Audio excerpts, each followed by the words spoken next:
પરિવર્તનની મહાન ક્ષણો પંડિત શ્રી રામ શર્મા આચાર્ય દ્વારા લખેલ પુસ્તક. Audio number 4. મૂંઝવણભરી સ્થિતિ અને સમાધાન.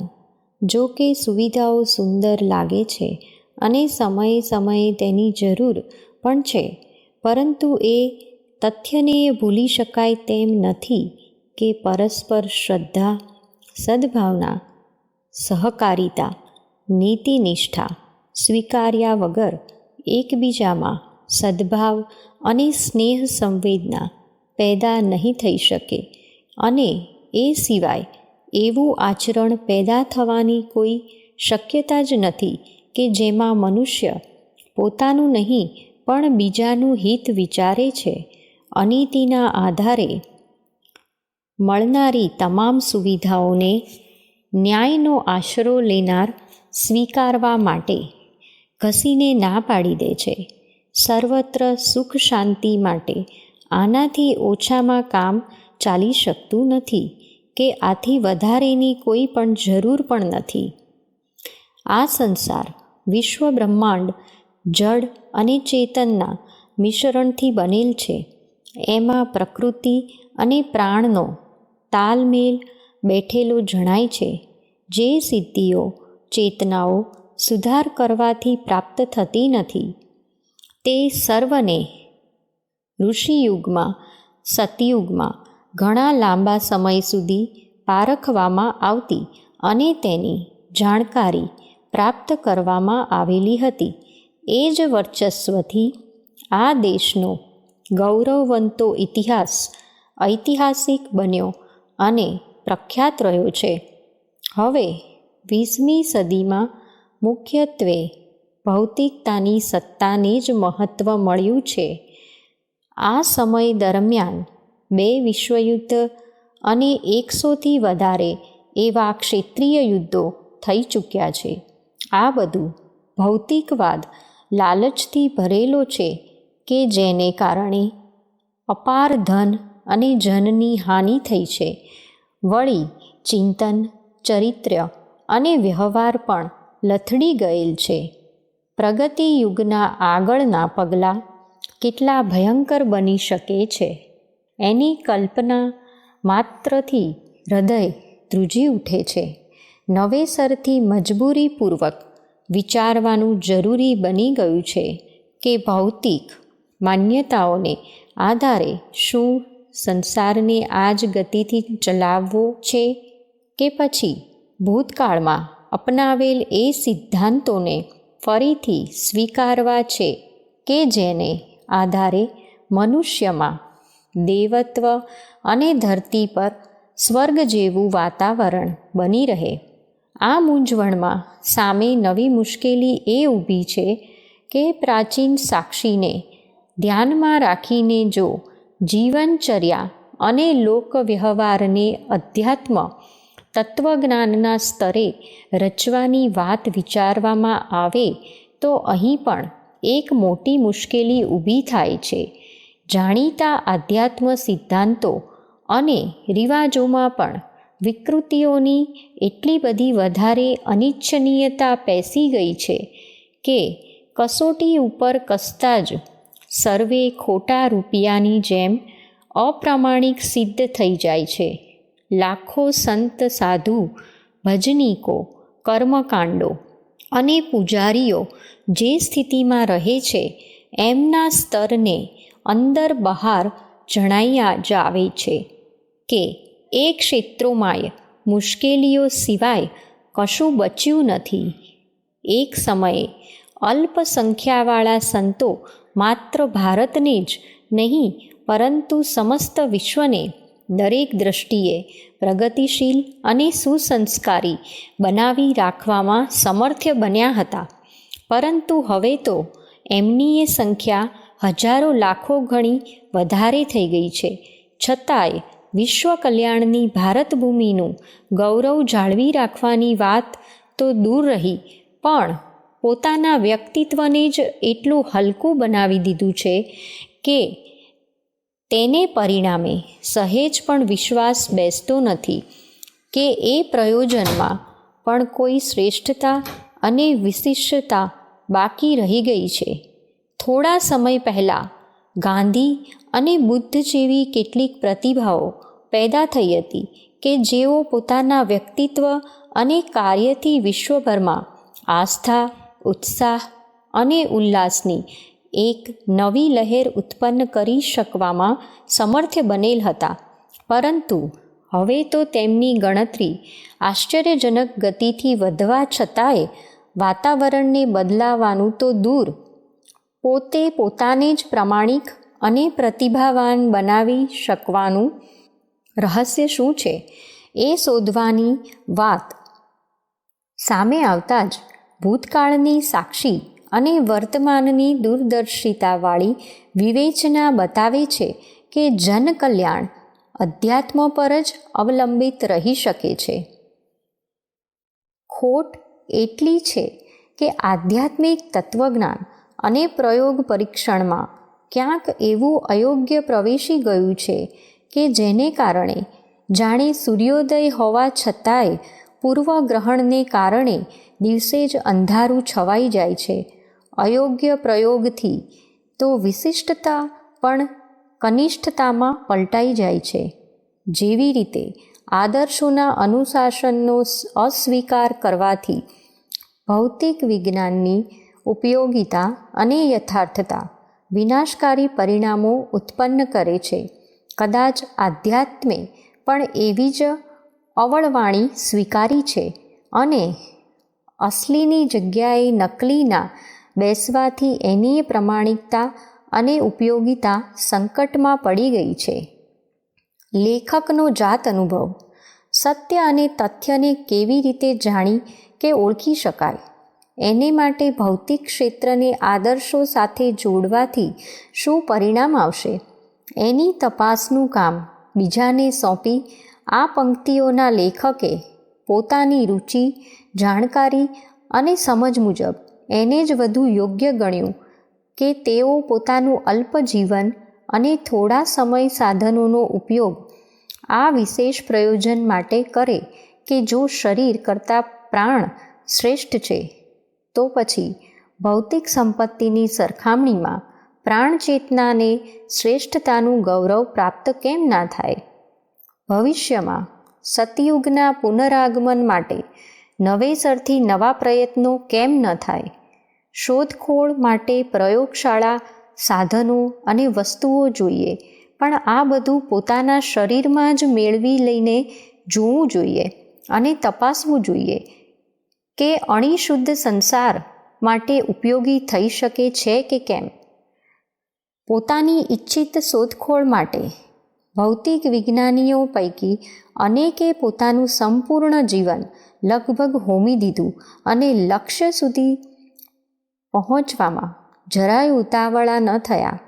તો સુધારાત્મક આધ્યાત્મનું સ્વરૂપ શોધવા અને પરિણામોની તપાસ કરવા માટે એક વ્યક્તિની પૂરી જિંદગી કદાચ હોમાઈ પણ જાય તોય એ તેનો ખોટનો સોદો નહીં ગણાય. આ પંક્તિઓના લેખકની જિંદગીના 80 વર્ષ પૂરા થયા. એમણે એ પ્રાચીન આધ્યાત્મને શોધી કાઢવા પોતાના ચિંતન, સમય, મહેનત અને પુરુષાર્થને માત્ર એક જ કેન્દ્ર પર કેન્દ્રિત કરેલ છે કે જો પુરાતન કાળનું સતયુગી આધ્યાત્મ સાચું છે, જો ઋષિઓની સિદ્ધિઓ સત્ય છે, તો તેનું વાસ્તવિક સ્વરૂપ શું રહ્યું હશે અને એના પ્રયોગથી રિદ્ધિ સિદ્ધિ જેવા પરિણામો હસ્તગત કરી શકવાનું કેવી રીતે સંભવિત બન્યું હશે. ધારણા હતી કે ક્યાંય કોઈ ખોટી આવવાથી સનાતન સત્યને જુઠ્ઠું પાડવાનો કોઈ અનર્થ માર્ગમાં અવરોધરૂપ બન્યો ન હોય. અધ્યયન, અનુભવ, પ્રયોગ અને નિષ્ણાંતો સાથેની પૂછપરછથી જાણવા મળેલ છે કે આત્મિકીનો પ્રથમ પક્ષ છે, સાધકનું સુધરેલ વ્યક્તિત્વ અને બીજો પક્ષ છે. સાધના, ઉપાસના કક્ષાનો ઉપક્રમ જીવન સાધનાને આરોગ્ય અને કર્મકાંડને લગતા ઉપચારોને શૃંગાર સ્તરના કહી શકાય છે. પરંતુ હાલ કોઈક ભૂલભુલામણીએ લોકોને કંઈક એવા બનાવી દીધા છે કે જીવન સાધનાની કોઈ વિશેષ આવશ્યકતા છે જ નહીં. જે મહત્તાનું શાસ્ત્રકારોએ પોતાના અનુભવમાં અને આપ્તજનોએ પોતાના જીવનમાં આચરીને વસ્તુસ્થિતિની યથાર્થતાનું સંપૂર્ણપણે રહસ્યોદ્ઘાટન કર્યું છે, તેને શું ફક્ત પૂજા કેન્દ્રી કર્મકાંડની મદદથી મેળવી શકાય છે? સમસ્ત વિશ્વનું, ખાસ કરીને માનવ સમુદાયના ભાગ્ય અને ભવિષ્યના સારા નરસાનું નિર્ધારણ કરવાવાળા આ પ્રસંગ પર અત્યંત ઊંડાણપૂર્વક શોધ કરવા માટેની આકુળ વ્યાકુળ ઉત્કંઠાથી દ્રવિત થઈને કંઈક દિવ્ય માર્ગદર્શકે સંકેત કર્યો કે આ તથ્યને શરૂઆતથી જ સમજી લેવું જોઈએ. આધ્યાત્મને અંકુરિત, પલ્લવિત અને સુવાસિત થવા માટે એ ખૂબ જ જરૂરી છે કે એ પ્રયોજનમાં પ્રવેશ કરનારનું વ્યક્તિત્વ શ્રેષ્ઠતાથી સુસંપન્ન હોય. એ પછી જ ઉપાસના જેવા કર્મકાંડોની થોડી ઉપયોગી પ્રતિક્રિયા પ્રાપ્ત થાય છે. જો મનોભૂમિ અને જીવનચર્યા ગંદકીથી ભરેલી હોય તો સમજવું જોઈએ કે મંત્રની, પૂજા ઉપચારની તમામ ક્રિયાઓ ઘણું કરીને નકામી સાબિત થશે. શ્રમ, સમય તેમજ સાધના સામગ્રી નિરર્થક ગુમાવ્યા સિવાય હાથમાં કશું જ આવશે નહીં. અધ્યાત્મ દિવ્ય શક્તિનું આધારભૂત વિપુલ ઝરણું છે. વિજ્ઞાન તો ઠાઠમાઠનું પ્રદર્શન કરે છે. એમાં આકર્ષણ અને લાલચ દ્વારા બાળબુદ્ધિને પટાવવા માટેના રમકડા જેવી ચમકદમક સિવાય કશું છે જ નહીં. આ ઈશારાથી માર્ગદર્શન મળ્યું, વિશ્વાસ થયો, છતાં ભ્રમણાની ઝાડ જંજાળમાંથી બહાર નીકળવા માટે એને આવશ્યક ગણ્યું કે શા માટે પોતાના જ શરીરની પ્રયોગશાળામાં તથ્યનું નિરીક્ષણ અને પરીક્ષણ કરીને જોવામાં ન આવે. એમાં નુકસાન પણ શું છે? પોતાનો પ્રયોગ સાચો નીવડે તો તેનાથી શ્રદ્ધા, વિશ્વાસમાં વધારો જ થાય છે. જો કદાચ મિથ્યા સાબિત થાય તો માત્ર એટલું જ નુકસાન થાય છે કે એવા પ્રકારના અસંખ્ય લોકોમાં એકનો વધારો થયો કે જેઓ અધકચરી અને શંકાશીલ સ્થિતિમાં જીવી રહ્યા છે અને પછી તો વિશ્વાસ તથા સાહસપૂર્વક પોતાની માન્યતા બનાવવાનું અથવા બીજાઓને સાહસપૂર્વક કંઈક કહેવાની સ્થિતિ તો પૂરી થઈ જશે.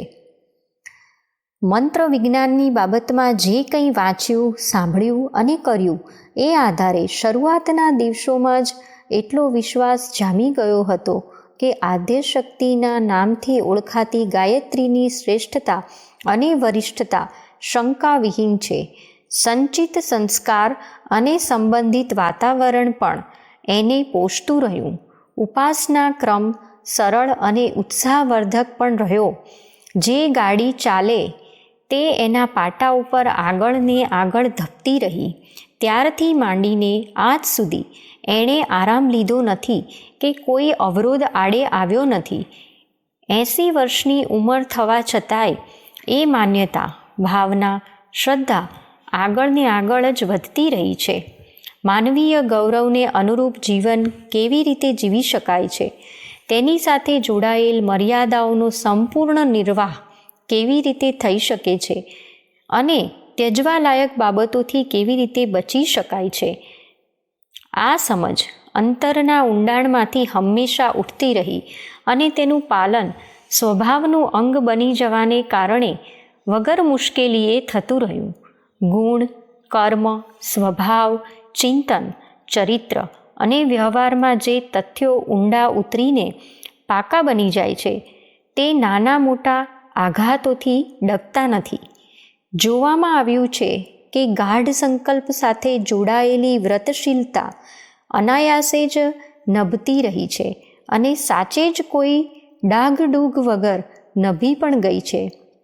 ઈશ્વર પ્રત્યે સુનિશ્ચિત આત્મીયતાની અનુભૂતિ, ઉપાસના, જીવનમાં શાલીનતાનો સમાવેશ અર્થાત સાધના તેમજ કરુણા અને ઉદારતાથી ભરપૂર અંતરમાં હર હંમેશ ઝરણાની જેમ ઉત્પન્ન થતી રહેતી આરાધના આ એ જ ત્રિવેણી છે જે મનુષ્યને સાચા અર્થમાં મનુષ્ય બનાવી દે છે.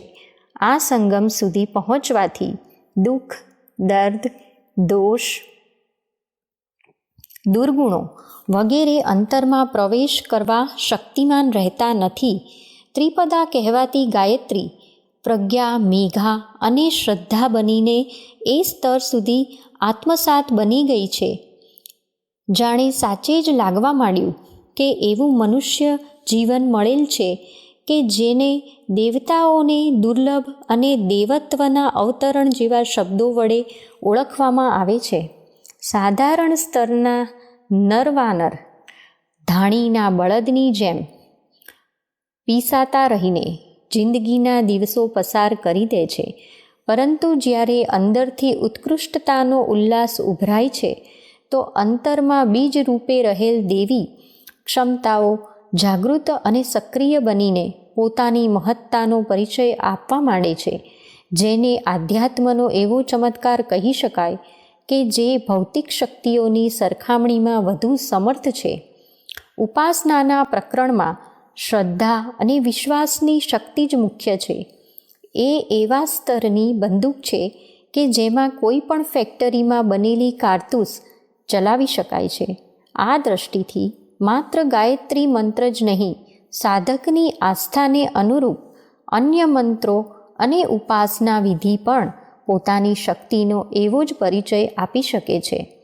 શ્રદ્ધા અને વિશ્વાસના અભાવમાં ઉપેક્ષાપૂર્વક અસ્તવ્યસ્ત મનથી કોઈ પણ ઉપાસના પ્રક્રિયા અપનાવવામાં આવે તો અસફળતા જ હાથમાં આવશે. પરીક્ષણ માટે પ્રયોગશાળાની તથા એને માટે આવશ્યક યંત્રો અને સાધનની જરૂર પડે છે.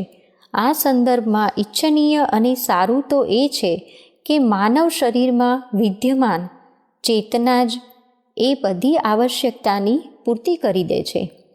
જે અત્યંત સશક્ત પ્રયોગ પરીક્ષણ માટે ભૌતિક વિજ્ઞાનીઓને માટે કિંમતી યંત્ર અને ઉપકરણોથી સુસજ્જિત પ્રયોગશાળા પ્રાપ્ત થયા પછી જ શક્ય બને છે. હાલ વિજ્ઞાનની સાબિતીઓ ગાઢ રીતે જનજનની માન્યતાઓને પોતાના પ્રભાવ ક્ષેત્રમાં લઈ ચૂકી છે. આજની માન્યતાઓ અને ગતિવિધિઓ એનાથી વિભૂષિત છે અને એ મુજબ જ પ્રતિક્રિયાઓ ઉત્પન્ન કરી રહી છે. આધ્યાત્મનું સ્વરૂપ મુશ્કેલીજનક સ્તરનું બનીને રહી ગયું છે. પરિણામે ન તો તેનો કોઈ સાધનાર પર પ્રભાવ પડે છે કે ન તેનાથી વાતાવરણને ઉચ્ચ સ્તરીય બનાવવામાં કોઈ મદદ મળે છે. આવા દુર્ગતિના દિવસોમાં એ યોગ્ય જણાયું છે કે જો વિજ્ઞાનના પ્રત્યક્ષવાદનો અને યથાર્થતાનો જે રીતે અનુભવ કરી લેવામાં આવેલ છે એ જ રીતે આધ્યાત્મને પણ જો સશક્ત અને પ્રત્યક્ષ ફળ આપનાર માનવનો સુયોગ બની શકે તો સમજવું જોઈએ કે સોનામાં સુગંધનો સુયોગ બની ગયો. વિજ્ઞાન, શરીર અને આધ્યાત્મની પ્રાણચેતના મળીને કામ કરી શકે તો સમજવું જોઈએ કે બધું જ જીવંત બની ગયું. એક પ્રાણવાન દુનિયા તમામ શક્તિઓ સાથે નવેસરથી નવા કલેવરમાં પેદા થઈ ગઈ. ન તો વિજ્ઞાન ઝઘડા કરનારું રહ્યું કે ન તો આધ્યાત્મ સાથે જોડાઈ ગયેલી કુરૂપતા માટે કોઈ શક્તિ બચી શકી છે.